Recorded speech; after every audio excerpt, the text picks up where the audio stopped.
नमस्कार. नमस्कार. आज आपण ऊसाच्या प्लॉटमध्ये आलेलो आहे. तर ह्या ऊसासाठी अल्विरॉन ऑर्गॅनिक कंपनीचं जे जर्मन टेक्नॉलॉजीचं अल्ट्राकेन सॉइल आणि अल्ट्राकेन फॉलियर हे वापरलं.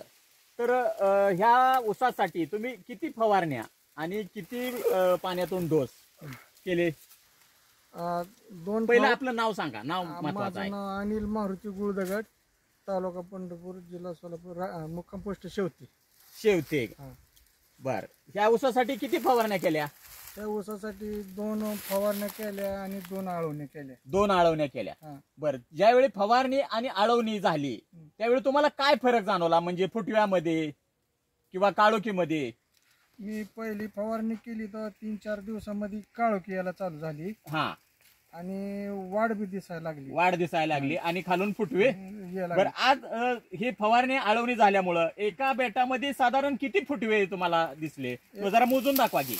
एका बेटामध्ये साधारण फुटवे 15-16. बर, मोजा म्हणजे लक्षात येईल. आपण बरं चला मोजो. 1 2 3 4 5 6 7 8 9 10 11 12 13 14 15 आणि 16. म्हणजे हे 16 फुटवे आहेत. आणि स्प्रे आणि आळवणी झाल्यामुळं तुम्हाला दरवर्षी जे ऊसामधले पेरेची कांडीमधलं जे अंतर आहे गेल्या वर्षीच्या आणि ह्या वर्षामध्ये फरक दिसला? हो, फरक आहे. बरं, किती कांडी लांब दिसते तुम्हाला? म्हणजे एक ईत कांडी आहे. बरं, आता चला ह्या वर्षी पाऊस कमी आहे तरी सुद्धा तुमच्या किती कांड्यावरती ऊस गेलेला आहे? जरा मोजायचं का आपण? हो, मोजा की. म्हणजे काय होईल? म्हणजे हा मोजा.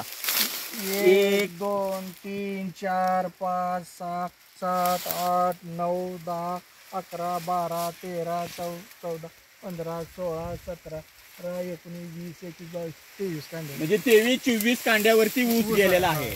आणि अजूनही ऊसाची वाढ चालू आहे. कारण ह्या वर्षी काय झालं, पावसाचं प्रमाण कमी असल्यामुळं त्यापट्टी वाढ नाही. बरं, रासायनिक डोस किती टाकला याला? रासायनिक डोस टाकला 3 पिशव्या.